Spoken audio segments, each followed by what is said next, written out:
But I had already known about Denzel Washington going back as far as 1981. You know, he used to be on a television show called St. Elsewhere, where he played a doctor.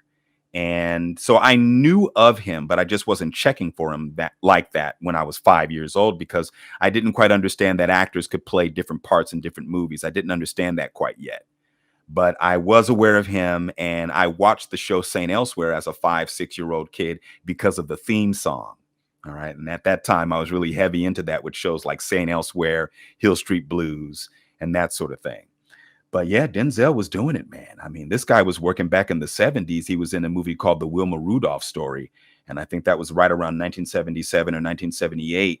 I'm doing all of this off the dome, by the way. This is not in a Google search, so correct me if I'm wrong. But, you know, he would really start getting going right about the mid 80s, a movie called A Soldier Story, which I eventually saw. I hadn't seen it in the 80s. I'm going to break you the movie that broke me in a moment. So he did that. I think he was in a movie called Power too, Cry Freedom. Of course, Glory would put him on the big stage. And then he would do Ricochet, which I did see the trailer for. Okay, I saw the trailer. And then when I saw the preview to Ricochet, I was like, wait a minute. Is that the guy from St. Elsewhere? You know what I mean? It started to register in my mind because I had already caught him in the show. And I was like, wow, he's playing a cop. Oh, okay, cool. But I still wasn't checking for him yet. I still didn't, check for him. My mom decided to take me to see a Spike Lee film, and it would be my introduction to Spike Lee movies. He had already done, I think, 3 films by this point. Yeah, because he did She's Gotta Have It, School Days, Do the Right Thing. Yeah, so this was his 4th movie, Mo Better Blues. And so his first with Denzel Washington, and Mo Better Blues. Man, Mo Better Blues, man. Man, I love that movie. I love that movie. That is my favorite Denzel Washington film. It's my favorite Spike Lee film, although Malcolm X is my favorite performance by Denzel Washington. Okay? But my favorite Denzel Washington movie is Mo Better Blues. I was 14 years old watching this film. It was my introduction to Wesley Snipes as well, because he was also in it. Great performance. Samuel Jackson was in it. A lot of great. It was greatly cast.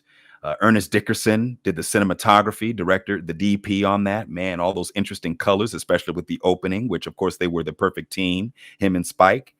And it was just brilliantly done. And it was, it was the turn for me, not just for Denzel Washington, but also to feel good in this. Yeah.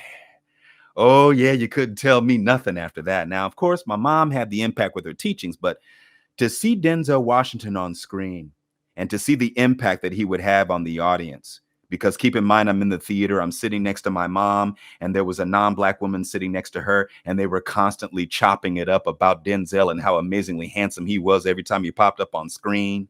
And then you have the response from the ladies in the theater, and I'm seeing this man with dark skin do this, and I'm seeing the impact, and I'm like, okay, that can happen. Okay, right. So it's not anything wrong with me. I just need to find it. I need to find it. Whatever it is that this man is doing, I need to find it. So, yeah. So Denzel Washington was really making some things happen in the 90s. I mean, this guy was putting out movies almost every year. I think he put out at least 1 to 2 movies per year. And I would really follow his career extensively. And at one point, I thought that I was going to play his son in a movie. I don't know. What do you think? This is me at age, 34? I don't know. Anyway. But, I crossed his path once in the early part of his rise. I think this was right around 1991 or 1992. He donated money to King Drew Hospital here in Los Angeles. And that was a big donation. And I was at that event when a section of the hospital was put in his name or something like that. And I had an opportunity to get to him and introduce myself, but I was very nervous at that point. I mean, I was only, 15 or 16, because this was right around the time when he did Malcolm X, because he did Malcolm X in 1992. All right. So that was a big one. And like I said, I think that was his best performance in a motion picture. And I've seen a lot of his movies. I think there's maybe about 6 or 7 movies of Denzel that I haven't seen. And the majority of those movies are in the last maybe 7 years, maybe 10 years or something like that. I've seen his movies in the 2000s, but me personally, I think his best and most impactful performances were before the year 2000. No slight against his stuff like Out of Time and Manchurian Candidate. And I've seen a lot of his stuff in the 2000s, but I just love those 90s movies, man. You know, he cranked out Much Ado About Nothing right after Malcolm X, or maybe that was before Malcolm X. That might have been after Malcolm X, because he didn't do a lot of, he hasn't done a lot of supporting roles. He usually plays the lead, if you notice. He did the supporting role in Glory, which he got the Oscar for, and then Much Ado About Nothing. And then that was it. He would play the lead in the majority of his films, even to this day. I don't think he's been in a part of an ensemble cast yet. Maybe in theater he has, but not in movies. But the 90s, Malcolm X, Much Ado About Nothing, Pelican Brief, Philadelphia right after that. And I think those came out the same year in 93, maybe 93, 94. And then 1995, I think he cranked out 2. Crimson Tide, Devil in the Blue Dress. Love those. And then Courage Under Fire, I think, was 1996. Virtuosity, I think, was right around the same time with Russell Crowe. And then 1997, 98, 99, now we're heading into The Hurricane, He Got Game. But in terms of Denzel, he was really cranking it up. I met Denzel in 2002, 20 years ago, in Los Angeles at Pan Pacific Park, which is right across from the Grove. And that was the highlight, because usually when you meet someone that you admire, in a lot of cases, it's not the best experience. You know what I mean? Some of you can relate. You probably met someone that you really admire, and maybe they had a bad day and it wasn't really a good experience for you. But, you know, there are those where you meet them and it's really awesome. And it was for me. Now, you're talking about a man that I've admired, me wanting to be an actor, going in that direction, seeing this man do things in the 90s. And I finally meet him in 2002. And it was right after he won the Best Actor award for Training Day. Okay. So this was literally the pinnacle of his career. And so to meet him in Los Angeles at the park that I was training at, I've always trained at that park. That was my neighborhood park, Pan Pacific. And I never believed that he used to coach there. I didn't believe the story because I had heard about it when I was 14, 15. So then by the time I'm 26, I meet him there. Really amazing. And I do have a video where I elaborate on that story. It's one of my Where I Grew Up episodes where I show you the location where that took place. I'll put the video in the end screen. But to stand next to him and talk to him for about 45 seconds was pretty amazing. And he's about 6'2", 6'3". I'm 6'1", and real good handshake, and just a really decent man, you know, and I'll never forget that for the rest of my life. So if I never end up working with him, that's okay, because I actually met him. How often do you meet the person that at one point you considered your idol? I no longer view people that way anymore because I evolved. Okay, because I don't put people on pedestals. You're not supposed to do that. But I do admire his position, his success. He's had longevity because he's still going. Of course, he's directing. I think he has like 4 or 5 projects that he's directed. And I think that probably will be what he kind of does. You know what I mean? Because usually when you have such a long body of work, you then transition to more behind the scenes, more theater, because of course he started in theater, if I'm not mistaken. So yeah, will I ever play his son? I don't know. Maybe they'll do a Mo Better Blues Part 2 and I'll play Bleak Gilliam Jr. or I don't know, man. But it's pretty amazing. His impact on my life in terms of artistic expression was very emphatic, and man, his impact on screen was just amazing. And I'm pretty sure he's impacted you as well, for those of you that are actors or artists, those of you that have attended college campuses and what have you, and a lot of his speeches and you know what's interesting?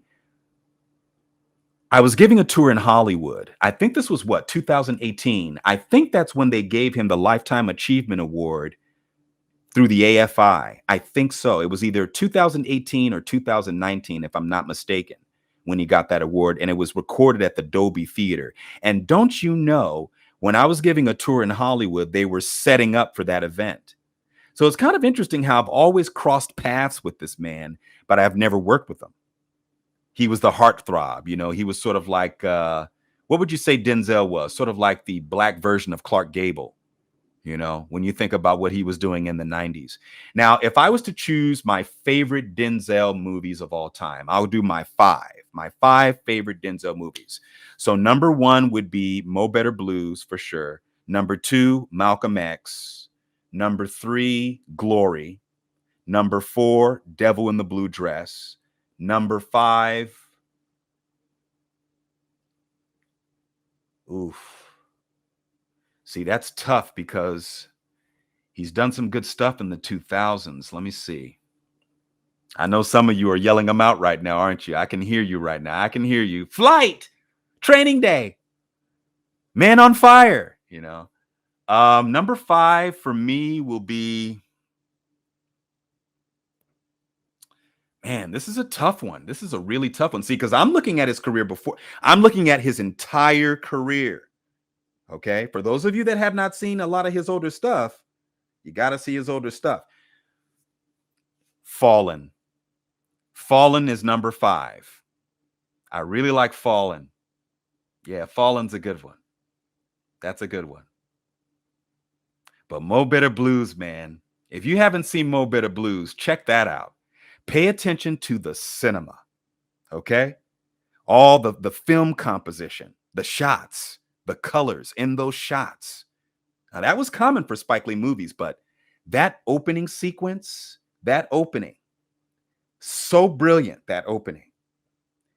Giancarlo Esposito was in that, yes. And look at his career, the elevation of his career. My goodness, this is a guy who's also been around since like the late 70s, early 80s. He was actually in Trading Places. He was in the prison scene with Eddie Murphy. He's in that. He was in Miami Vice. That's when I first saw Giancarlo Esposito on Miami Vice. But he guest starred in an episode called The Dutch Oven. Actually, he was in an episode before that. But anyway, I'm kind of going off on a tangent right here. I'm sorry. This is supposed to be a Denzel exclusive. This man had so much impact on me. And I must say that, like I said, if I don't work with this guy, I am totally happy because I actually met him and he was something to appreciate. I'm very happy with the opportunity to just see him. What a career. If you can do something for a long time and be good at it, that means something. And that's the takeaway from Denzel. Longevity. Longevity is underrated. To be able to do something for a long time. It's one thing to do something for 2 years, 3 years. We have these social media influencers and these independent creators on, you know, doing their thing. But how many of these people will still be relevant in the year 2042? You know what I mean? This man has been working since the 70s, folks. Now that's something.